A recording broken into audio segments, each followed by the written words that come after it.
Welcome to Well Played Podcast, a show on all things playful and joyous in education. I'm your host, Michael Matera, and today we have with us Rachelle, and we are going to be talking all about sort of this idea of setting sail into the unknown, a year to remember for sure, as we've had a difficult year. And so welcome, Rachelle, and if you could give a brief introduction, as this is the first time you have been on Well Played.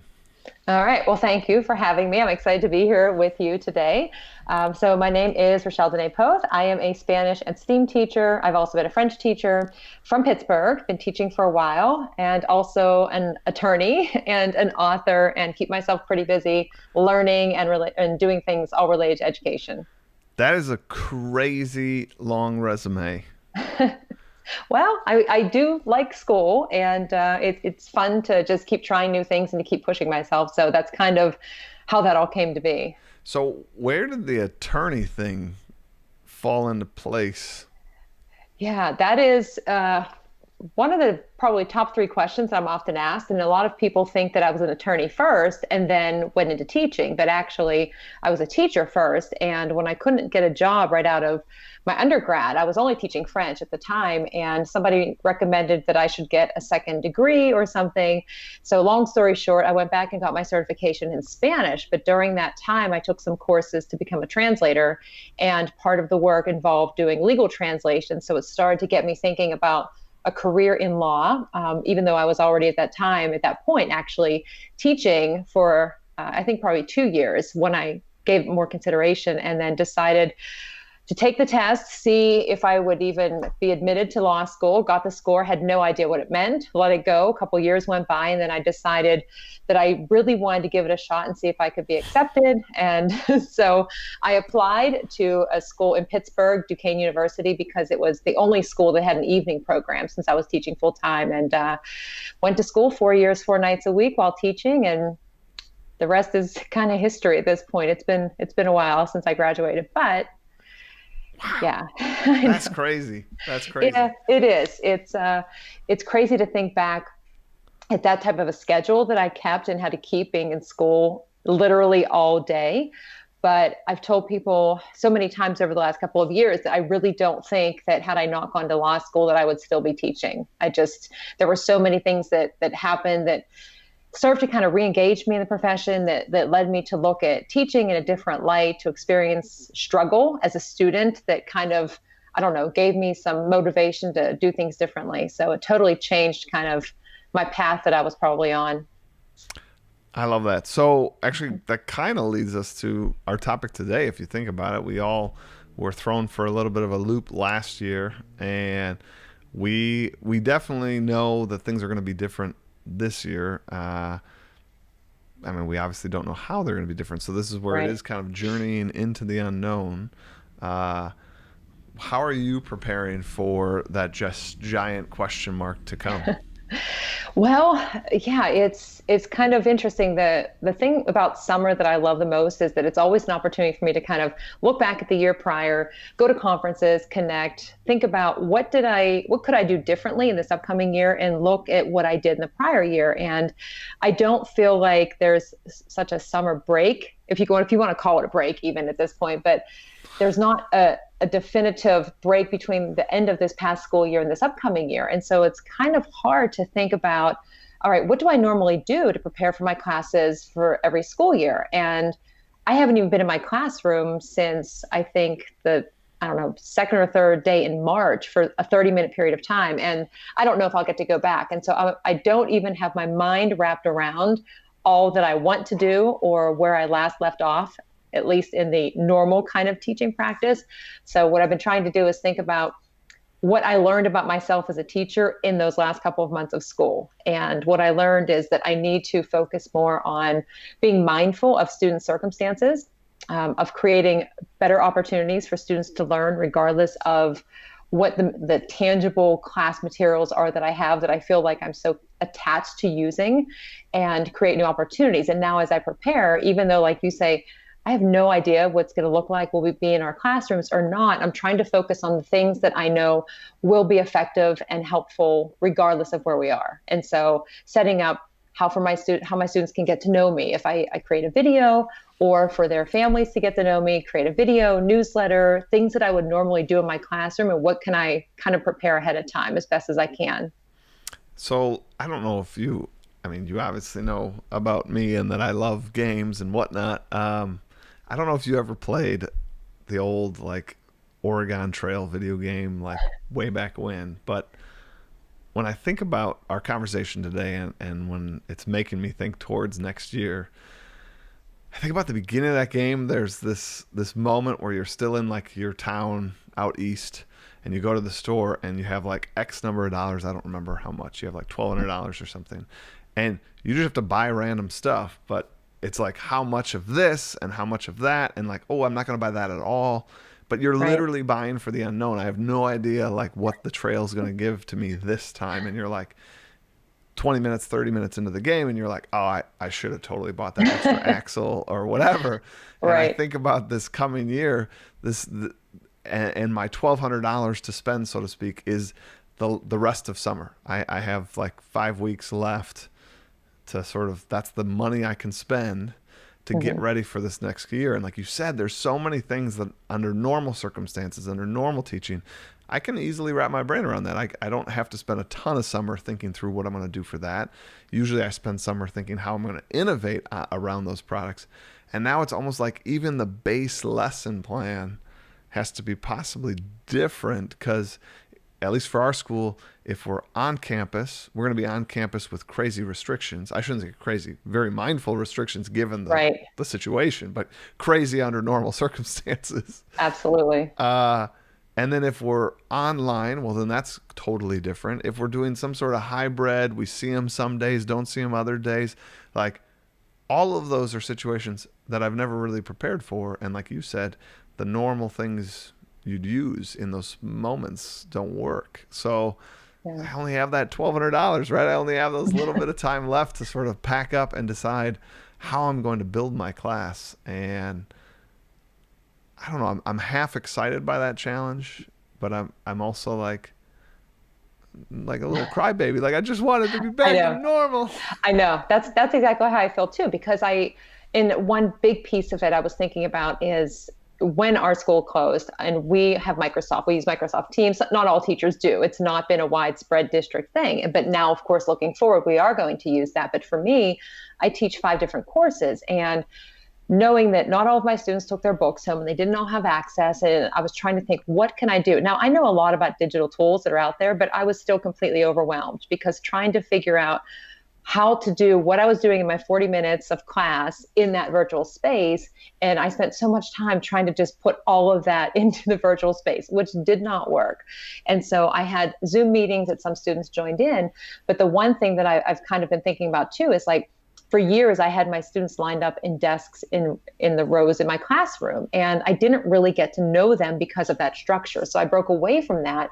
But now as I'm thinking forward, and like you said, the restrictions and things that we need to have in place for safety, well, part of that's probably going to be that they need to be in those rows and in that structure again. And I've had a hard time just wrapping my head around how am I still going to create those interactions and opportunities for students and for me, because I really did feel like I was teaching and reaching every single student every single day. And that is a difficult part for me because I feel like as we move forward, it's going to push us backward. But what can I do to work around that? If that's the structure, okay, then it's on me to create something that's innovative to think about how to get back to the way that it kind of was. Yeah, no, it's the weirdest thing. I was telling my parents because they were like, "Are you excited?" Because it sounds like Wisconsin's going to go back. And then I explained some of the like restrictions that our school is going to have. Again, I totally am appreciative of those restrictions, but as a teacher, thinking through the act of teaching, like you said, I've been at my current position for 12 years. When I got the job, my room had all these little individual student desks. When I did the interview, they were all in little rows, right? And I mean, the first thing I did when I got there was I got rid of all the desks and I got 4 folding tables. And for 12 years, my kids have been at folding tables, but Yeah. they've been always, everything's group, everything's like discuss, turn to your partner. Everything is not singular is the best way I can describe it. And then Yeah. to think of having desks. I don't know how far apart they're going to be, but they're definitely not going to be next to each other. And then I'm trying to think through the reality of like even just having a discussion. I'm a social studies class, so I always try to put things in the context of discussing and like having us be social, and like it's about the interactions, it's Right. about those public discussions. And to think through that now, like I can't even say turn to your partner and talk, because I'd have 25 kids sitting 3 to 4 feet apart from each other, like literally like yelling at each other their answer, and you can't do that times 20, 25. So like, all right, they're in rows. I can't really have them interact. I can't have them build anything. Like I do a lot of those like Quinn Rollins build challenges. Like, well, I can't have them touch any manipulative. So am I really just going to be running an online class in person? Is that really Yeah. what we're talking about? I just, as you're talking about it and thinking through in my own classroom, how many different ways I interact with the students, interact with each other, and the materials and the hands-on, it's like, what do you do? And for me, when I got rid of those rows, it's kind of funny. Like some of my students wanted to sit in the corner on the floor because it was kind of their own. You want to go work over there, fine. But Sure. in letting them do that at first, I was so uncomfortable thinking, what's everybody going to think when they come in and the students are sitting on the desk or sitting on the floor? But then I needed to sit down with them. So it's not uncommon that I'll kneel down and work with them, or I'll kneel close to the desk. And I'm thinking, well, how do I do that? And how do the students, when they want to work together? Or in my STEAM class, where we're using different things like augmented virtual reality, and we have headsets or merge cubes, or does everybody have their own? I mean, how do you make that happen? So it's, yeah, it's scary. I mean, there is a piece, and I realize this too, is you have to, there's a lot of negatives about it, of course, because like, what are we missing out on? What are the students losing out on? But trying to, at least at the end of the year, I thought, you know what, we need to use this as an opportunity. Maybe it's a push that we all needed to try something different and to get rid of doing things that we had been doing. And I was guilty of that for years. I mean, I was teaching the way I had been taught, because in my mind it worked for me, and I thought, wow, this is great, it's going to work for everybody. But then I realized, no, it doesn't work for everybody. Totally not. Not everybody is like you when it comes to learning a language. And so that's why I started to make a lot of different changes. But having opportunities where, I mean, project-based learning, I'll throw out as an example. I mean, things that enable you to transition back and forth, that give students independence to kind of choose their own path, that don't necessarily rely on a lot of the hands-on materials, manipulatives we might be using in class, even though those are great. But if we can't have those all, it's, what do we do? What else can we do instead that might lead to the same end result, I guess, is what I'm trying to think through. I don't know. What I appreciate, and we all need it, is sort of that turn towards what is the silver lining. I mean, I am a firm believer there's something to be had in every situation. And Right. so, I mean, we can all lament. There is a bit of a reality to that. So, I mean, I think it's okay that we spend a moment into the negative, into the moment of like, wow, like this is going to be weird. But then, like you said, Definitely. we gotta move towards like, well, what are the things we're gonna get from this? And right now, with 5 weeks left, I think I am going to run. I think I already sort of said it. I think I'm going to run kind of an online class in class, which is weird, but I feel like for both myself and the students, that is a better investment of time, because trying to, I guess, innovate how like sitting in rows could be awesome. I know I'm not going back to that. Like I know like the moment this thing's over, like boom, we are back at tables. We're back to using Legos like the moment this thing's over. Yeah. So with that said, like I don't really want to like develop a new way to make rows awesome. Rows are awesome. So I guess with that said, like what would be valuable for our students? I do think we know for sure like technology is not going away, right? A lot of times teachers talk about like, hey, we need to prepare them for the future. And the reality is we don't know what the future is, but we definitely know technology is part of it. So hmm getting them to like understand an online course, getting them to be able to kind of read through like a website and say like, hey, this is the start of the lesson, this is what we're doing. And me teaching sixth grade, having them actually on campus might be that perfect bridge, because then we're in person to make sure they understand where everything is, how everything works. The awkward thing that I just haven't figured out is that relational piece, because if you're running an online course, you don't have that in-person piece. Now I have that in-person piece, but I gotta stay 6 feet away from you, and I'm running basically the equivalent of an online class. It'd almost be better just to not be in person, because now it's like weird, like he's right there but he doesn't care to actually come over here. But that's a big part of what has been happening in a lot of the conversations lately, is people thinking, okay, why don't we just start the year all online? We can plan for that and then just wait. And I mean, you've seen it too. It's back and forth, all the social media, and everybody's having those conversations. And there are a lot of tons of questions out there, some possible answers. And of course, everybody's different. I mean, what I'm experiencing here in Pittsburgh versus what my friend Laura Steinbrink is experiencing in Missouri, totally different. And it's not going to, just like our classes, it's not going to be the same for everybody. And what's going to work for you is probably not going to work well for me, and vice versa. But it is really difficult to try and wrap my head around just the activities the students do together in their class, with their classmates, when we move through the halls, or my students that want to go out and work in the hall because the people in the class are a little bit too loud next to them and they just want a quiet space. Trying to think back, how do I have to pull all that back? But you make me laugh when you say, oh, I could do it online, but I'm actually here, but I can't talk to you, or I can't come near. And it's, I don't know. But the important thing too is I tended to have some real talk, is what we started to call it, with my classes when my students would show up. Now, it wasn't mandatory, but I did find across the board that a lot of my students did join in, because that was a period of time where they felt like it was a normal class and they could connect, they could see each other.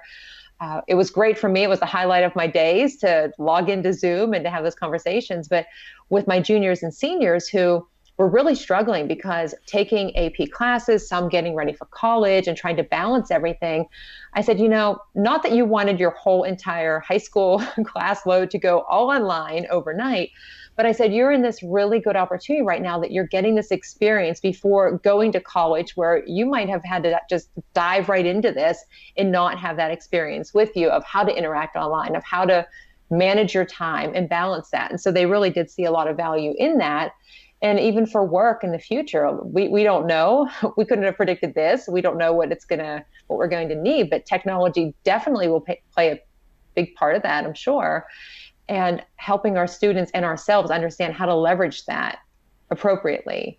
And I think that is a big takeaway in this.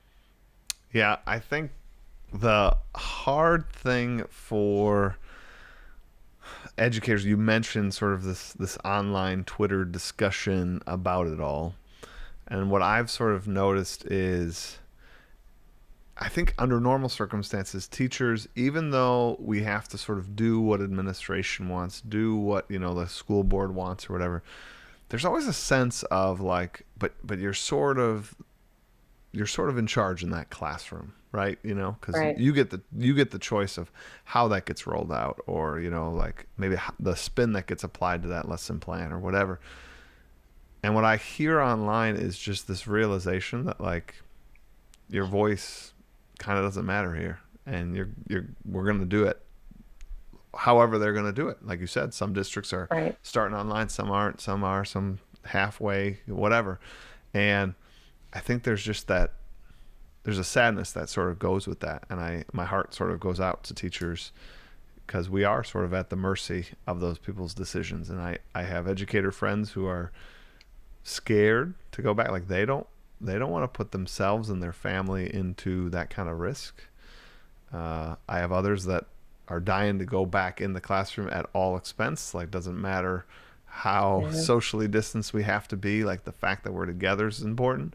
And it's a heartbreaking situation, like I said, because no one's really happy, I guess, in all of it. Even the one that wants to go back, like, he wants to go back the way it was, and like that's not happening.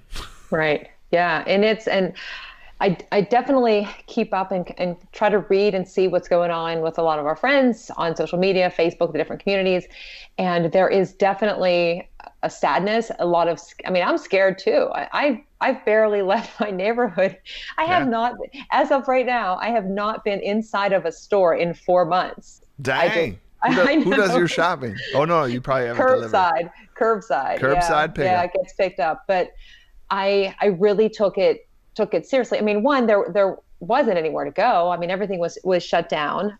Two, just because I worry with my parents or anybody that I would come in contact with. I mean, how many stories that we hear of people you don't know, you're asymptomatic, and so that is, I've really tried to. Clearly, I've done well of not going a lot of places and leaving, but I know the inclination. I mean, just as an example, people like to hug, right? So you have some students who maybe they come to school and the highlight of their day is they walk in and their first grade teacher greets them all with a high five or a handshake, or some of them hug. And that means the world to them. And now you can't do that. And so it really forces you to rethink so much. And it is sad and it is scary. It's all of that. And I want to be in the classroom too, but I am scared because of what it could potentially put me in contact with, and then of course with our own families and all of that, and then just all the concerns that I don't know. It's just there's a lot to consider, and we don't have any decision yet for my school. And around me, I think one school decided to start online, and I think they made that decision at least 3 weeks ago. I was surprised that it came out that quickly, but I think they just decided to be proactive. And if they find out, you know what, we probably should have waited, their idea is that we're prepared, we start online, and then we transition. And if we have to stay online, then we've already been online, and I that's that. I mean, I am a sixth grade world history teacher. That is what I am. So this is all above my pay grade. But in my opinion, I think that's the way to do it personally. Like, and the earlier you call it, actually, the better. Like I said, that gives you more of those dollars, to go back to my analogy, to like wrap your head around building that online class. Right. I do think we're going to have a second sort of shutdown, at least for a school district. Like I could see a school district having, a few cases, and they're going to be like, all right, we're going to go online for at least a little bit of time here. And so if we're going to have to pivot that way anyways, I think having all of this time to sort of develop your online course, fill it out, create systems that are easy for whatever grade level that is for you, so you can really think through, what does a first grader need online? What does a sixth grader need online compared to that 12th grade AP student? And build that out right, Yeah. I think that's the other reason I'm going towards our school. They haven't officially said, but they keep sending emails about like, we think we're going to start on campus and we're going to follow these kind of rules. So it looks more and more like we are going to start in person. And I think this is what actually leads me to do the online course structure, even when I'm in person, because I am convinced we are going to go back online at some point. So Yeah. I almost feel worse for the kids if we start one way, and then and I create some sort of weird socially distanced but in-person class, and then we have Right. to go to now I have to reteach you how we're going to do things on my online class. And as a fellow educator, that like a big portion of teaching is developing those systems to sort of streamline it so that you don't waste a ton of time. I mean, you want there to have some consistency, some level of understanding of how this class operates, so that you can get to those higher tasks, those more collaborative skills. Uh, Yeah, it's because I mean, the first time we all did this, nobody, even if you were already teaching online, you still weren't all that prepared for all the extended closures and all of the issues that came with it. And so now, having had that experience, we can definitely do better the second time around. So what can we do, knowing what we know and thinking through, okay, this didn't work so well, then make that part of the focus. And I think preparing things online, I mean, you're going to have it. Whatever you prepare, you can go back to and use at some point. And so it's not like you're going to, I mean, I don't see it as a waste of time, mm-hmm. because for me, transitioning back into the physical space, even though now I'm rethinking some of those things I would do in that space, having had that online experience, but what can I do to prepare that can help any of those transitions, even if it happens multiple times throughout the year, which it may. I mean, we just don't know. I certainly hope not, but time will tell.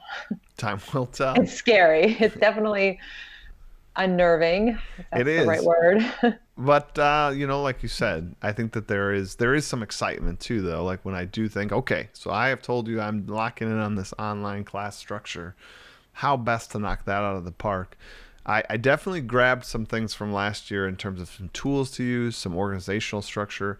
On this podcast, I've talked about using Google Site is really nice to kind of lay it out. I guess that depends on your learning management system if that's already like easy peasy in yours. Ours isn't the best, so having like a little website that can kind of lay out like your course and what you're doing for the day was really nice. The students really liked that. But ultimately what they said they liked the most, which I think was really cute, one of them on their exit survey wrote, consistently inconsistent. So, and then she further explained that to have that backbone, so have the website really show them like these are the sites we're going to today. Here's like your homework for the day, and everything linked.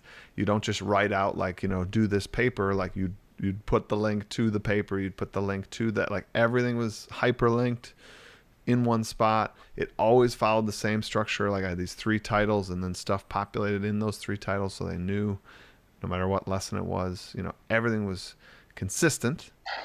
But then what they also said is some teachers that got into a like, hey, I use Nearpod, and then like every lesson was Nearpod, that gets really boring when you're just sitting in your bedroom day after day doing class after class. So they really liked that I was always trying different tools. And while that took some cognitive power, it was also a little interesting, right? If they just continue to do world history on Nearpod, that's meh. Like, and I love Nearpod.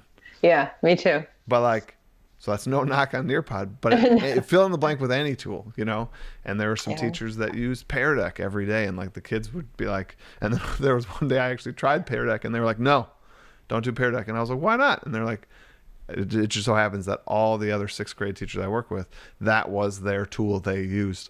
Oh, that's funny. All the time, and they're like, no, like you cannot, like if I have to do another little Pear Deck slide something one way, or how do you feel, like I'm gonna punch you in the face over this thing. And I was like, okay, no more Pear Deck, which is also a great product. So it's not a knock on any of these products, but when you don't have that like personality of being in the classroom that can make it feel different, even if you're using the same tool. Yeah. Online, it does sort of all feel the same, whether you're asking an English question, a French question, or a world history question, if you're still kind of all using the same tool. Yep. So there would be my advice for everyone is like have some level of consistency so they feel like safe in your online classroom, but at the same time, throw some wrenches in there occasionally. I love the feedback too, because the consistently inconsistent, and it's okay to use more than one tool. It's just how do you, in the resources, how do you share that with them? And if you have, I used Buncee actually for a couple things to kind of store, because you could do so much with it. And the teachers in my school district, we don't have a tech coach. And so whenever the schools closed, they were looking to start something, whether it be an LMS or a larger scale. And that's a lot to take on to try and make a transition that quickly. And so having Buncee, they created some different welcome videos or read alouds or check-ins. And it was amazing when I got to see their examples. I was so excited. But so I had that, but I also, because of my 5 courses, I created a Padlet, and I had columns for each class, and I would put we were using Nearpod and a lot of different tools, but the students only had to go to that one space, whether it was Buncee, I guess, it was the first one that would link to the Padlet. Or I said, if you just bookmark one of these, you will have everything you need, because you can keep updating it. And so it was fun to get their reactions too, and asking them, what is working for you, what's not working for you, what do you like? And they all really liked having the class meetings. And I said, me too. That's my favorite. I think after about 80% of my classes, I think that's a fair statement. I'm going to say 80% of my classes, I would ask for just quick verbal feedback. How did that go? And, you got the little like grid view there. And like some kids would just kind of give me a thumbs up. Some kids would raise their hand and want to tell me something. But it was really good to keep in mind, like and it was clear what was some of their favorites. And then it was just in the back of your mind, like I could build another one of those activities, And so, 3 days later, all of a sudden that activity would kind of reappear, and they were pretty excited. Right. So like, don't be afraid to ask kids, and they all know like that this is unprecedented, right? So like you're Yeah. not. I know sometimes teachers always want to present themselves like they know, I went to school, I have a degree, I know what I'm doing, and so like you never want to like show that like other side sometimes, but this is like probably the safest time for you to sort of say like, guys, like we're in this together. So for those of Yeah. you that are starting online or whatever, ask the questions like, what's working? What do you like? What tool? And again, it could be 2 seconds. It doesn't have to be an 8 question Google form that you have to Right. pour over. Just hey, we tried this new tool. Hey, for those of you that have never tried Nearpod, great thing to try. And you try it and you're like, what'd you guys think? Did you like that? And they'll be like, it was good, it was terrible, whatever. But it's like your feedback is pretty powerful because ultimately it's their class. Right. That's with some of mine, it was just funny to get their responses. And you say, I mean, people tend to think we're the experts, right? But more often lately, I've been saying, oh, I have no idea how this is supposed to work to them because it's good for them to see that it's okay to not know the answer. It's okay to not know everything. And I'll say, I don't really know. We'll see if it works. And if it doesn't, okay. And sometimes they've said, what were we supposed to get out of that? I went, well, I don't know. It didn't go It as I didn't go as, planned. yeah. But and then I'll say, but do you have a better idea? Do you have a better way? And yeah, they do. They have a lot of great ideas. So it's fun having those conversations. But you have to open yourself up to that. And I didn't for the longest time. So No, it's really good advice. Like the kids are, they're kind of experts at being students, right? Because they do it all the time. right. So we now have reflection time. So I got to ask you today's quote, Okay. and we'll see how this spins given the topic we have. This one is attributed to just the internet. There's no author to this one. And here it is. Here we go. Getting out of the comfortable path. That's what exploration is all about. Ooh, I like that one. I'm gonna have to add that to my list. Yeah, so whatever, I mean, that's perfect for our whole experience, right? If you've been comfortable every day when you come to your classroom and however you run your class or your interactions or whatever you're doing as far as instruction has been comfortable, okay, that's nice, but we've kind of gotten bounced off of that path, I think. And so have to kind of put ourselves out there and see what we can find, and you never know, but you have to look. Yeah, I love the quote. I love the idea that, we there's a reason it's comfortable because it works, right? Like you rarely settle into comfort when it doesn't work, right? So it's understandable that you've developed a class, you've run it the same way because it works. But there's a thing that I absolutely love about exploration and sort of the heart of an explorer is they truly believe deep down there's always something better out there. And that restless spirit to sort of look around the corner, it's going to come with some lows, but it's going to come with some pretty high highs. And as you said, if you take time in that summer to sort of reflect over that and then retool yourself so that you kind of experience more of those highs and you move your course to something better and maybe settle into a new comfort, but that comfort's better than the old comfort, right? And then Right. hopefully that restless spirit comes up again and causes you to like have some highs and lows, but then reflect over those and just move that comfort zone to a better spot every time. Yep. Still learning, highs Oh, and lows. always learning. Well, thank you so much for coming on to Well Played. It's been a delight having you. Well, thank you. I enjoyed it. Yeah, no problem. Everyone else, thank you so much for joining us today. It is always a pleasure and an honor to have you guys on each and every week listening. The podcast is growing and growing, so thank you for sharing it out with your friends. And I see it on Twitter when people say, did you check this episode out? Always an honor to see that. Hive Summit is coming up, so hopefully you've signed up and hopefully you've sent that off to your friends to come join you at Hive Summit. We have some great people on there. But that's all we have for today, so take care and play on.